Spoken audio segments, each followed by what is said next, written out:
கடந்த அதிமுக ஆட்சியில் 458 கோடி ரூபாய் மதிப்பில் கொண்டு வரப்பட்ட ஊராட்சி கோட்டை குடிநீர் திட்டத்தை செயல்படுத்த வலியுறுத்தி ஈரோடு மாநகராட்சி கூட்டத்திலிருந்து அதிமுக கவுன்சிலர்கள் வெளிநடப்பு செய்தனர். எதிர்க்கட்சி கவுன்சிலர்களின் வார்டுகளில் எவ்வித பணிகளும் மேற்கொள்ளவில்லை என்றும் டெண்டரில் பல்வேறு முறைகேடு நடப்பதாகவும் அவர்கள் குற்றம் சாட்டினர். மாண்புமிகு முன்னாள் முதல்வர் எடப்பாடியார் அவர்களின் ஆணைக்கிணங்க இன்று இந்த கூட்டத்திலே நான் கலந்து கொண்டோம். அவருடைய ஆட்சி காலத்திலே 4 ஆண்டு ஆட்சி காலத்திலே ஈரோடு மாநகராட்சிக்கு அம்ருத் திட்டத்தின் கீழ் குடிநீர் கொண்டு வந்து கொடுத்தோம். ஆனால் இன்று வரை 4 ஆண்டுகளாகி இன்று வரை எந்த ஒரு முழுமையாக அந்த திட்டத்தை நிறைவேற்றவே இல்லை. ஏன்னா எப்போ கேட்டாலும் இதாக ஒரு 2 மாதம் 3 மாதம் அப்படிங்கிறாங்க. ஆனால் இன்னும் அந்த சாயக்கழிவு இருக்கிற பம்பிங் ஸ்டேஷன் தான் மறுபடியும் ஓடிட்டே இருக்கு. முழுமையாக ஊராட்சி கோட்டை குடிநீர் திட்டத்தை எங்களுக்கு மக்கள் ஒரே கொதிப்படைந்து ஏன் எங்களுக்கு தண்ணீர் தரவில்லை, பாதி ஏரியாவுக்கு தண்ணி இறங்கி பாதி ஏரியா தண்ணி இல்லை, ஊராட்சி கோட்டை தண்ணி தெரியலன்னு பேசுகிறாங்க. பட் அது எங்களை நடவடிக்கை சொல்லி கேட்டிருக்கோம்.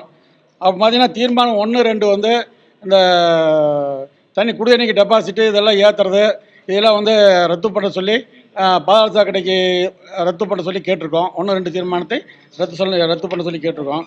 அப்புறம் அதிமுக மாமன்ற வார்டு உறுப்பினரில் பார்த்தீங்கன்னா எந்த வேலையும் செய்யலை. சின்ன வேலை டிச்சு கட்டுறது, சின்ன பாலம் போடுறது, எந்த வேலையும் செய்ய மாட்டேங்கிறாங்க. இப்போ அதையும் நாங்கள் எதிர்ப்பு தெரிவித்து வெளிநடப்பு செய்கிறோம். அப்புறம் பழுதான மின் விளக்குகள் பார்த்தீங்கன்னா மாற்றுறதே இல்லை. மாநகராட்சி முழுசும் மின் விளக்குலாம் வெடிக்குது.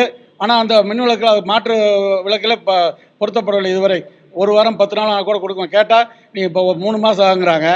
அதையும் நாங்கள் கண்டிக்கிறோம்.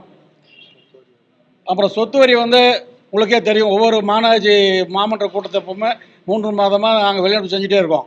ஆனால் அதாவது மேயர் உட்பட அனைத்து மாமன்ற உறுப்பினர்களும் சொத்து வரியை குறைக்க வேண்டும் என்று மாநகராட்சி மூலமாக தமிழ் அரசுக்கு கோரிக்கை விடுத்தோம். ஆனால் தமிழ் அரசாங்கிறது தூக்கி கொண்டு இருக்கும் போல் இருக்கிறது.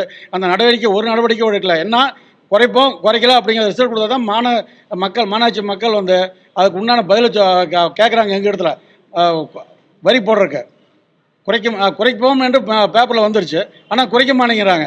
அதுக்கு அந்த நடவடிக்கையெல்லாம் கண்டித்து இன்றைய தினம் வெளிநடப்பு செய்கிறோம். பிளே ஸ்டோர் மற்றும் ஆப் ஸ்டோரில் இருந்து பாலிமர் செயலியை QR கோடு மூலம் பதிவிறக்கம் செய்யுங்கள். செய்திகளை உடனுக்குடன் பெறுங்கள்.